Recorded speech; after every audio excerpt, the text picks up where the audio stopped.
नित्यानन्दकरी वराभयकरी सौन्दर्यरत्नाकरी निर्धूताखिल पापनाशनकरी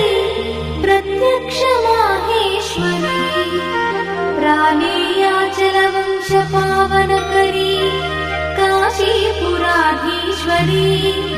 भिक्षां देहि कृपावलम्बनकरी मातान्नपूर्णेश्वरी